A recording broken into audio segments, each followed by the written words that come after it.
முதலமைச்சருடைய பெரியப்பா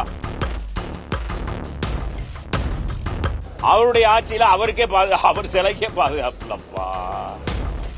பெரியப்பாவுக்கே பாதுகாப்பு இல்லையே. முதலமைச்சரே, நாளைக்கு எங்கள் எடப்பாடியாருக்கு என்ன பாதுகாப்பு? எம்ஜிஆர் யாருக்குமே, இன்னும் சொன்னா முதலமைச்சருடைய பெரியப்பா, அவர் என்னுடைய பெரியப்பான்னு சொல்லக்கூடியவர். அந்த திமுக வளர்த்தெடுத்தவர். அவருடைய ஆட்சியில் அவருக்கே அவர் சிலைக்கே பாதுகாப்பு இல்லப்பா. எங்கப்பா போய் சொல்ல? பெரியப்பாவுக்கே பாதுகாப்பு இல்லையே. முதலமைச்சரே, கவனம் செலுத்துங்க. உங்க காவல்துறையிட சொல்லி உடனடியாக நடவடிக்கை எடுக்கணும்.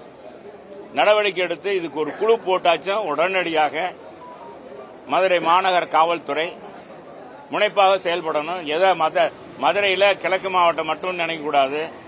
நாளைக்கு மாநகர் மாவட்டம், அப்புறம் மேற்கு மாவட்டம், அப்படியே பரவிடும். தேனி மாவட்டம் அப்படியே போயிடும். தமிழ்நாடு முழுவதும் போச்சுன்னா என்ன ஆகுறது?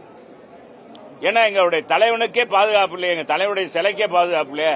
நாளைக்கு எங்கள் எடப்பாடியாருக்கு என்ன பாதுகாப்பு, என்ன நிச்சயம்? எனவே இது சாதாரணமா நினைக்க கூடாது. ஏதோ தலைவர் சிலை தானே அப்படின்னு நினைக்க கூடாது. காவல்துறை முனைப்பாக செயல்படணும் என்பதுதான் இந்த போராட்டத்துடைய நோக்கம்.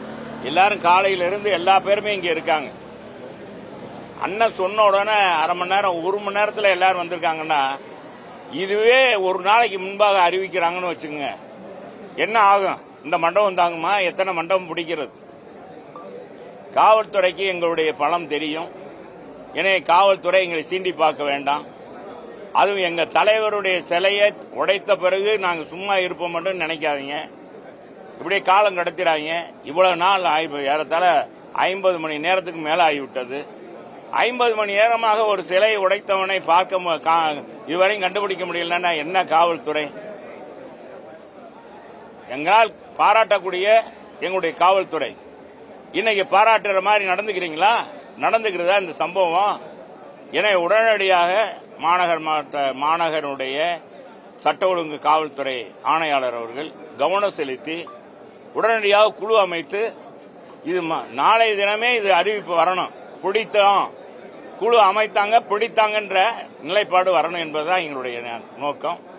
இதைத்தான் நாங்கள் விரும்புகிறோம். போராட்ட குழுவும் அதை தான் விரும்புகிறது. என்னன்னு பாத்துங்கப்பா.